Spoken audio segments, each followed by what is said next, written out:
What's going on, everyone? Scott here. Welcome back to the channel. So, Michigan State basketball wins their season opener 80-69 over Colgate at home in the Breslin Center in a game that was definitely hanging in the balance and up in the air for about 3/4 of this game. Michigan State kind of able to turn it on for the most part the last 10 or so minutes of the game, but Michigan State only up 3 at halftime. I believe it was tied at some point in the second half as well, but Michigan State able to outscore Colgate 43-35 in the second half in order to win this thing. And let me tell you, Colgate, they were hitting some shots like we thought they might come into this game, said that they were a fairly decent three-point shooting team. That held up in this one. And Michigan State, kind of some of the things that, we were worried about from an offensive perspective, we're kind of present in terms of who's going to be your go-to guy. I think we got a little bit of answers, at least for right now in this game, and we'll get to, but definitely still a lot of concerns defensively in terms of team defense. There was some good individual efforts on defense, but really communication, rotations on team defense, definitely still a concern here. Rebounding definitely looked better, but we said coming in that Colgate was not a very good rebounding team. But, I mean, overall, look, you start the season 1-0, and that's all that matters. But before we do jump into this game, if you could, just hit that like and subscribe button down there. We'll have more Michigan State basketball content on the channel, so just make sure to subscribe so you don't miss a video. We'll start out with Colgate here, and they were hitting some shots. Tom Izzo said in the post-game show as well, they were hitting some shots. I mean, 11 for 29 from three-point range overall, that's 38%. But you went on their roster, Andrew Alessenyeko. No, I pronounced that wrong. I'm sorry, but 14 points, 5 rebounds on the night, 6 for 12 overall from the field, 1 for 4 from 3. But Tom Izzo, that was someone that he called out in his post-game press conference, number 22. He had a good game in 35 minutes. You go down Sam Wright, 17 points for him. Jalen Cox, I thought he was a difference maker there, 12 points, had 8 rebounds, 7 assists as well. Then Brady Cummins was able to hit a few shots as well, 3 for 7 from 3 overall. And then even from their bench as well, solid minutes from a couple of their guys off the bench. Kyle Carlissimo, PJ Carlissimo, was in the building. I'm not sure if Kyle is maybe a grandson of PJ Carlissimo, but PJ was in the building as well. He gave them their most minutes off the bench with 19, had 3 points, rebound, 2 assists. But listen, overall for Colgate, they only 25 rebounds, said they weren't that good of a rebounding team. They shot the ball about 38% from three-point range, something that we thought that they would do pretty well. Did not get to the free throw line at all. They were, a heavily perimeter-oriented team, not really going inside, which we thought about. They only got 6 free throw attempts on the night, went 4 for 6 there. So, yeah, that's a pretty good Colgate team. Tom Izzo even said after the game that he thinks that they'll win the conference again. They've won it, I think he said 5 out of the last 6 years. So, respect from, the Michigan State side for sure, to the Colgate side. And, especially in the first half, you look at they shot 43% from 3 in the first half, was able to cool down a little bit the second half, 33% from 3. But they were able to hang in there all game long, and that's a credit to them. And we flip it over to the Michigan State side. You got to start with Jeremy Fierce because really he is going to be the cog that makes everything go for Michigan State this season. And he led us by 3 minutes over Jackson Kohler, actually, in this one. Cone Carr was in a little bit of a foul trouble in the first half, but 34 minutes, Jeremy Fierce, 14 points, 5 rebounds, 10 assists, 5 steals. Big key stat here is only 1 turnover. He only shot 1 3, which, with the way the night was going for Michigan State, went 6 for 21 overall from 3, 29-ish%. I'm fine with that because there was other guys that were getting shots up. Kurt Hang got 4 shots up from 3. Kohler got 4 shots up from 3. Jordan Scott got 3. Divine Ugochukwu got 3. 5 from Trey Fort. So guys were getting shots up, and I'm fine with Jeremy was finding what was working in this game, and that was getting to the paint for him. 4 for 10 overall as well from the field. 6 for 6 from the free throw line for Jeremy, which was definitely key because free throws for a team was definitely an issue that it is going to come up and going to have to be fixed immediately going forward.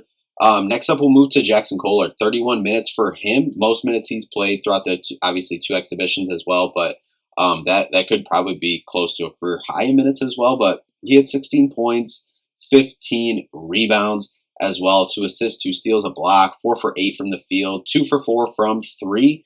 Definitely a positive there. 6 for 9 from the free throw line, and I thought we'll talk about the big guys right now in Jackson and Carson. Carson played 28 minutes. He had 10 points and 6 rebounds, 2 for 4 from the free throw line. But I really thought offensively Jax was fine. I'd like to see maybe a few more. I need to credit Colgate's defense a little bit. But getting to more post ups down there, he only got 8 shots up. And Cooper got 10 shots up total. I would definitely like to see Jackson be getting 10 plus shots up for sure every night. I think he's going to have to, because he's going to be one of our 2-3 leading scorers on a nightly basis, I think, if we want to be successful. So we'd like to see that shot selection go up. And then in the Jackson and Carson game, while we're talking about offense here real quick, this happened 2 or 3 times, but kind of where one of them was posted up on the block and the other was doing like a slot cut, or not even from the opposite side, but a slot cut from the same side. And they tried to dump it down there into help defense for Colgate, and the ball was fumbled. And I just don't get that pass big to big like that. Big to big passing is perfect if you're doing it, elbow to entry pass. Don't do big to big passing when you're on the roll, rolling to the basket or rolling into defenders. I think these guys are mobile and athletic, but I don't think that's something either of them should be ingratiating into their game. If you're making that cut with, one of them playing the 5, and that's, Carson Cooper, or not Carson Cooper, sorry, Cohen Carr, making that, cut, then that's one thing. But yeah, I didn't get that. That resulted in a couple turnovers there. For them, that was definitely not needed. Cohen Carr, as we said, kind of in a little bit of foul trouble in the first half, but he had 12 points, definitely kind of turned it on to help create that spark there in the second half of the second half. It was really, Jeremy, Jackson, and Cohen really kind of got that spark going, got everything going. Obviously, he had a couple, extreme athletic plays. Dunks, the alley-oop off the backboard from Jeremy was really, really fun. And Colgate coach after the game even said, he's got to play at Fog Allen. He's been to Cameron, he's been to Rupp, he's been to these places, and that alley-oop off the backboard from Jeremy to Cohen was the loudest that he's ever heard. So shout out to the Colgate coach for shouting that out. But that just goes to show during that kind of run what was kind of created. And Cohen there in a game that maybe wasn't what a Cohen Carr first option game, maybe we hope to look like. But I think with struggling in the first half with foul trouble, I think it turned out okay. In the second half, he turned it on. Still was defending, fairly well. Definitely. And I hate to say, but it's just a team defense, and some of the communications as well. So I don't put that all on Cohen, or it's really on everyone individually to improve on that team defense. And it's the first game, so we'll live with that. But 5 for 9, but really for Cohen, it's the 2 for 5 from the free throw line. I think Izzo added it up. I think he's like 5 for 21 or something like that between the couple exhibitions. It just got to get improved. We'll get to the team as a whole here, but the 2 guard position is still a work in progress. Kurt Tang, he started in this game, but he actually played the least amount of minutes at the 2 guard position. He played 17 minutes. He had 6 points. He hit an early 3. Signs were looking good. He had 3 rebounds and an assist, but I think defensively he's still a little ways away. And like I said, from the 2 position, being able to, create a little bit off the dribble, not saying you have to be breaking defenders down and, doing all this stuff, but at least being able to create getting into the lane and, maybe dump downs to the bigs or kick outs to the opposite wing. I think is something that we need from the two guard position. And Trey Fort, who played the most minutes at the two guard position in 19 minutes, he was able to fill the ball up decently well in 9 points. He had 3 rebounds as well, but kind of same thing, defensively and being able to create off the bounce. And then kind of the surprise of the night, really, or the thing that impressed me the most tonight that was kind of unexpected was the freshman overall. Starting out with Jordan Scott, he played 18 minutes in kind of that 2-3 guard position there, and he had 6 points. 1 for 4 from the field, 0 for 3 from three, but it was the 6 rebounds, the 1 assist. He had a couple rebounds off of free throws and just hustle rebounds, hustle plays, keeping the ball alive, and right place, right time. And that's something that's going to get you on the court because his defense as well was really impressive. And then you look at Cam Ward as well in 11 minutes.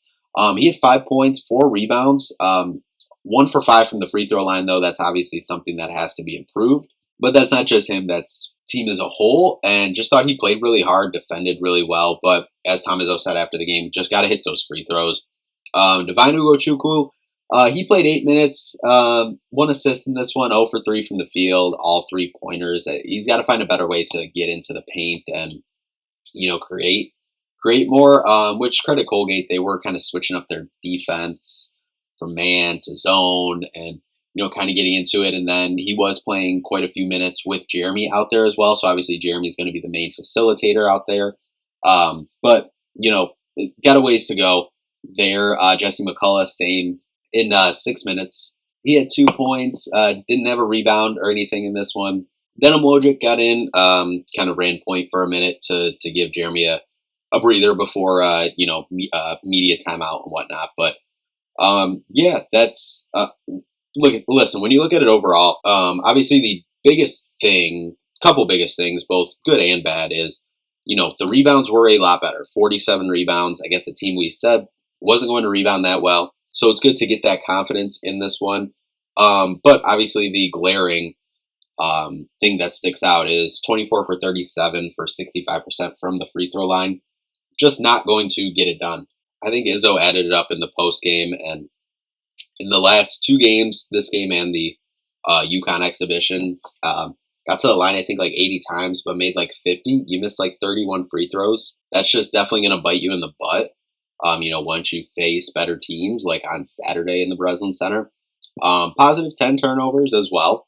Second chance points, 20. Fast break points, 20. Like that as well.